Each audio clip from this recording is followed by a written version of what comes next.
गुरु बिन वेद पढ़े जो प्राणी, समझन सार रहे अज्ञानी।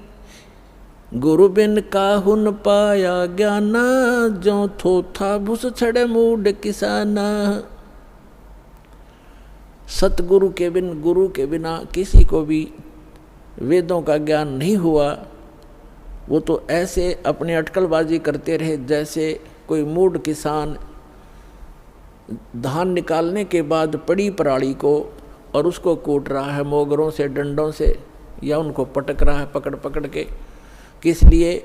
उससे पूछा जाए कि इसमें से कनक निकालूंगा, धान निकाल लूँगा, तो उसको ज्ञान नहीं है, वो मूड है। और समझदार तो उसमें से निकाल के ले जा चुका है, वो तो पराल पड़ी है, भूस पड़ा है। तो जो भूस को कूट रहा है वो तत्व ज्ञान उस मार्ग का परिचित नहीं है।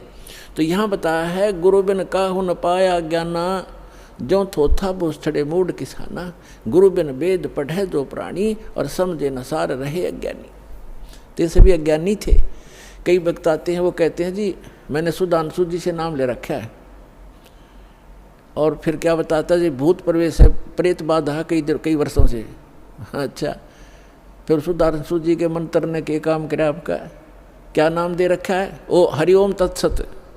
अरे वाह भाई वाह, ये है वो नीम हकीम। कहते वस्तु कहाँ खोजे कहाँ, किस विद लागे हाथ, एक पलक में पाइए भेदी ले ले साथ। अब ये तत् और सत ये सांकेतिक है। ओम तत्सत ओम तत्सत ये नहीं जप करना। हरिओम तो कभी करना ही नहीं साथ लगा करके। ओम की बेइज्जती करते हो आप। ओम मंत्र अकेला जाप किया जाता है, इसके साथ कोई भी जोड़ नहीं होना चाहिए। ऐसे ही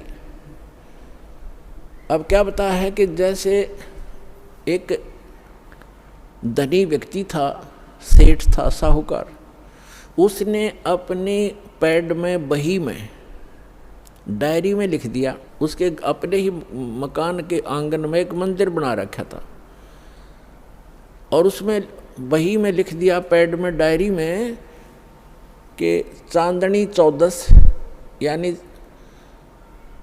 चांदनी 14 रात्रि के 12 बजे मंदिर के गुम्बज में इतने किलो चांदी, इतने किलो सोना और इतने नगद पैसे जमा कर रखे, दबा रखे। इसलिए कोड वर्डों में लिखते थे कि बच्चे कहीं गलती से कभी खोद बैठें, निकाल ना लें, मेरे जाने के बाद फिर ये प्रयोग कर लें। इसलिए चोरों के डर से वो ऐसे छुपा दिया करते थे। पहले बैंक नहीं होते थे। उस सेठ की मृत्यु होगी अचानक। पिता के अंतिम संस्कार करके उन बच्चों ने फिर देखा कि पिता की लेख देखते हैं। उन्होंने वो डायरी देखी, उसमें लिखा था चांदनी 14 रात्रि के 12 बजे मंदिर के गुम्बज में इतना धन दबा रखे। तो उन बच्चों ने 2-3 दिन के बाद अपने पिता की क्रियाक्रम से निपट कर हफ्ते 10 दिन, 12 दिन, 15 दिन के बाद वो मंदिर का गुम्बज फोड़ दिया रात्रि के समय। उन्होंने सोचा, पिता ने संकेत दिया है कि दिन में तो कोई देख लेगा, रात्रि में फोड़ियो। तो रात्रि में उन्होंने मंदिर का गुम्बज फोड़ डाला, उसमें कुछ नहीं था। उनको बड़ा अफसोस हुआ कि पिताजी तो हमें गलत गाइड करके हमें बहका गए और धन कहीं और दबा गए। अब उसको कैसे खोजेंगे, गया हाथ से, बहुत धन था। बुरी तरह रो रहे हैं। कुछ दिनों के बाद उसके पिता का कोई मित्र सेठ आया। बच्चों ने अपनी समस्या उसके सामने रखी कि अंकल ऐसे ऐसे समस्या आ गई है, हमारे पिताजी ने झूठ बोल दिया, पैसा कहीं और छुपा रखा है, हम गुम्बज में लिखा है, गुम्बज में तो पाया नहीं, हमने मंदिर भी फोड़ दिया। तब उस सेठ ने कहा कि मुझे दिखाओ कहाँ लिखा है। उसने लेख देखा कि चांदनी 14 रात्रि के 12 बजे मंदिर के गुम्बज में इतना पैसा। तो उसने कहा, बेटा इस गुम्बज को यथाउचित बनाओ, यथावत जैसे था वैसा ही बना दो, फिर बताऊंगा कहाँ पर है। और चांदनी 14 आने दो। 15 दिन के बाद, महीने के 20 दिन के बाद हुआ, 10-5 दिन के बाद हुआ, चांदनी 14 आनी थी। वो वैसा ही गुम्बज बना दिया। रात्रि के समय, चांदनी रात्रि में और गुम्बद की छाया आंगन में जहाँ थी उसके घर पे, वो ज़मीन वहाँ खुदवाई के ये निशान लगा दिया, यहाँ खोदो, वो ज्यों का तो धन पा गया। तो ये नकली सारे गुम्बद फोड़नीय थे, स्थान का पता नहीं था, तो इनको इन सदग्रंथों के कोड वर्डों का ज्ञान नहीं हुआ। तो वस्तु कहाँ ढूंढे, कहाँ किस विद लागे हाथ, एक पलक में पाइए भेदी ले लो साथ। तो ये दास इन सदग्रंथों का और जानकार बना के, तत्वदर्शी संत बना के कबीर भगवान ने आप उसके बच्चों के लिए भेज दिया। अपनात्मो अविलंब काम करो यू, कहते समझा है तो सर दर पाओ और भौर नीरे ऐसा दाव। तो ये गरीबदास जी कहते हैं, गरीबदास ये वक्त जाते हैं, रो गए इस पैरे न, हाथ से मानो शरीर छूट गया, भक्ति यथार्थ मिली नहीं, तो फिर रोया करोगे इस समय को। कहते मानुष जीवन दुर्लभ है, मिले न बारंबार, और तरवर से पत्ता टूट जा, वो फिर नहीं लगता डार। अब जो प्रसंग चल रहा है हम आते हैं उसी पर कि परमात्मा की परिभाषा क्या है और काल किसे कहते हैं। तो ये प्रसंग पूरा हुआ कि यथार्थ भक्ति कौन सी है, और वो स्थान एक ऐसा है जहाँ जरा मरण नहीं होता, वहाँ जाने के बाद प्राणी फिर लौटकर कभी संसार में नहीं आते, और वहाँ जरा और मरण नहीं है, वृद्ध अवस्था और मृत्यु नहीं है। और यहाँ दोनों डेफिनेट है, यदि मृत्यु भी है और वृद्ध अवस्था भी है। लंबी उम्र होगी तो वृद्ध अवस्था है, बीच में मर गया तो 100 पहाड़ टूट जा परिवार के ऊपर, कमाने वाला एक था, बच्चों का क्या होगा, हुआ तो वृद्ध अवस्था तो बूढ़ी मौत होगी। कहने का भाव ये है, जब तक हम परमेश्वर की शरण में नहीं आते तब तक हम काल की रेंज में रहते हैं, और जब हम कबीर भगवान की शरण में आ जाते हैं हम काल की रीत से बाहर हो जाते हैं, फिर उसका विधान हम पर लागू नहीं रहता, हम परमेश्वर की शरण में आ जाते हैं। और समर्थ की शरण में जो आ जाता है उसको फिर बाहर का व्यक्ति दुखी नहीं कर सकता, उसको स्वयं पता होता है कि इस आदमी के इस शरणागत को छेड़ दिया तो ये तेरा बक्कल तार देगा। तो इसी प्रकार हम समर्थ की शरण में आ गए हैं। आप कबीर भगवान वो समर्थ है, वो कादिर परमात्मा है, उसकी शरण में आ गए, उसकी शरण ना त्यागना, इतना ध्यान अवश्य रखना।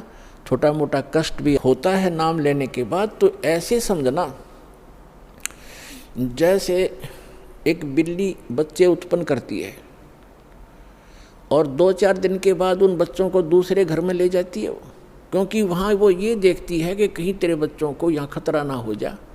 और इस बात से उसके बच्चे भी परिचित होते हैं कि हम अपनी माँ के संरक्षण में हैं, और वो उनको अपने मुख से पकड़ती है, उसके तीखे दांत होते हैं बिल्ली के तीखे, और उनको पकड़ती है, और बच्चों को पीड़ा भी होती है, वो ऐसे सुकड़ जाते हैं, ऐसे लटक जाते हैं, और महसूस होता है कि इनको दांतों का दर्द भी है, लेकिन बोलते कतई नहीं, चुपचाप रहते हैं, उस पीड़ा को सहन करते रहते हैं, क्योंकि उनको पता है कि हम अपनी माँ के साथ हैं। ये थोड़ा बहुत कष्ट भी है तो हमारा जीवन रक्षक है, रक्षा हो रही है, तो उसको उठाकर वो दूसरे सुरक्षित स्थान पर अन्य मकान में ले जाती है, सबको बारी बारी वहाँ पहुँचा देती है। कुछ दिनों के बाद वहाँ देखती है कि यहाँ भी समस्या है, तो तीसरे मकान में कहीं और ले जाएगी, और वो बिल्कुल नहीं बोलते क्योंकि उनको पीड़ा भी हो रही है, लेकिन उनको विश्वास है कि माँ के मुख में हम भले ही पीड़ा हो रही है लेकिन हमारी जीवन रक्षा हो रही है। इसी प्रकार कबीर भगवान की शरण में आने के उपरांत आपको छोटा मोटा कष्ट भी है तो ना जाने आपका कौन सा पहाड़ जैसा दुख टल रहा है, ये विश्वास रखना, विचलित ना होना।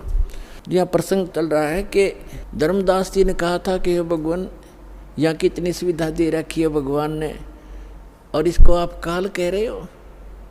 परमात्मा ने कहा, धर्मदास जैसे कसाई बकरे पालता है, उन बकरे और बकरियों के लिए वो कितनी सुविधा करता है, जिसकी अच्छी सेल होती है, एक बहुत बड़ा चरागाह बनाता है, उसको हायर करता है या मोल लेता है, और उसके अंदर शेड डालता है, झोंपड़ी डालता है बकरों को गर्मी और सर्दी से बचाने के लिए। उसमें जगह जगह तालाब बनाता है, छोटी छोटी तलैया सी, उनको पानी से भर कर रखता है, उनके लिए घास फूस वहाँ व्यवस्था कराता है। उस सारी व्यवस्था को देखकर वो भोले प्राणी ये समझ बैठते हैं कि हमारा मालिक, हमारा स्वामी कितना दयालु है, हमारी कितनी केयर टेक रखता है, सारी सुविधाएं प्रदान करता है, हिंसक पशुओं से बचाता है, चारों तरफ से बाढ़ लगा देता है, और अंदर वृक्ष हैं, झाड़ बोझड़े हैं, फल वो घास फूस है, गर्मी से बचने के लिए शेड है, सर्दी से बचने के लिए व्यवस्था शेड है। तो वो इस सारी व्यवस्था को देखकर वो मान बैठते हैं कि जो हमारा ये स्वामी है बड़ा दयालु है, ये परमात्मा है। और जब वो कभी उनके बीच में आता है तो वो सारे उसको प्यार देने के लिए उसके चारों तरफ कोई ऊपर को पैर फैलाता है अपने सीने से लगाने के लिए, और वो उसको चाटते हैं प्यार से, जीभ से चाटना चाहते हैं, उनको एक विशेष रिगार्ड देने के लिए। वो तो चाट रहे हैं जीभ से, और वो कसाई देख रहा है से हाथ लगा के, और वो खुश होते हैं कि हमारा मालिक हमसे प्यार कर रहा है। वो देख रहा है कि ये कितना मांस हो गया, कितने का बिकेगा, और वो सोच रहे हैं मुझे हमें प्यार कर रहा है। तो पुण्यात्माओं परमात्मा कहते हैं कि जिस समय उस कसाई को 5-10 बकरों की आवश्यकता पड़ती है, बकरियों की, तो उस समय वो ये नहीं देखता ये किसकी माँ है, किसका बेटा है। एक परिवार के 3-3 इकट्ठे भी आ सकते हैं, उनने तो मोटे मोटे छांट के और वो निकाल लेने जो अच्छे मांस युक्त हो गए, घनी बिक्री होगी। तो उस समय उन बकरों को भी पता होता है, ऐसे भागते ही इधर उधर दौड़ जाते, उनको मालूम है कि कहीं इनको खतरे के स्थान पर ले जा रहा है, इतना उनकी आत्मा में आभास होता है। तो कहने का भाव ये है कि इसी प्रकार जो यहाँ की सुविधाएं आप देख रहे हो, धर्मदास परमात्मा कह रहे हैं, कबीर भगवान, इन सुविधाओं को देखकर तो ऐसा लगता है जैसे बड़ा दयालु भगवान है, और उस समय तुम्हारी बुद्धि पर पत्थर गिर जाते हैं। किसी का बेटा मर गया, किसी की बेटी मर गई, एक परिवार के 3-3, 4-4 सदस्य मर जाते हैं। यहाँ एक बता रहे थे, कोई सरसा से सत्संग सुनकर जा था, जिसके उस गाड़ी के अंदर 16 सदस्य थे एक परिवार के, बूढ़ा बूढ़ा घर रह गया था, 16 के 16 एक्सीडेंट में मर गए। बताओ पुण्यात्मा, और उनकी कार और कोठियाँ और बड़े बड़े सारी व्यवस्थाएं थी, कुल नाश हो गया उसका। तो कहने का भाव ये है कि उस समय बुद्धि कहाँ जाती है आपकी, ये सुविधाएं किसने दे रखी थी, ये फिर क्यों छीन लिया 1 मिनट में। तो इसको काल कहते हैं, और जो केवल सुख सुख दे उसको दयाल कहते हैं, उसको परमात्मा कहते हैं। आप इसको परमात्मा मान बैठे हो, लेकिन ये परमात्मा नहीं है। यहाँ तो दुख के अतिरिक्त आपको कुछ मिलता ही नहीं, चाहे कितना ही आपको सुखी व्यक्ति नजर आता है झूठे सुख से युक्त, चाहे कोई मंत्री है, प्रधानमंत्री है, या कितना ही बड़ा सेठ है, और कैसी आपने उसकी सुविधा नजर आती है। गरीब आदमी तो नहीं सोचा ये कार कोठी वाले घने सुखी होंगे, या फिर ये अफसर हैं, कर्मचारी अधिकारी हैं, ये बड़े सुखी होंगे। सुख नाम की वस्तु नहीं यहाँ पर इस गंदे लोक में, सबके टेंशन ग्रस्त रहती हैं, सारा दिन ऊपर से दिखे चौपड़े और अंदर तो इनके खराब हो रहे हैं खोपड़े, किसी ने देख लेते, सभी टेंशन लिए फिरते हैं। तो वो टेंशन लेस स्थान जो प्लेस है वो सतलोक है, उसको सुख सागर कहते हैं, सुख सागर कहते हैं।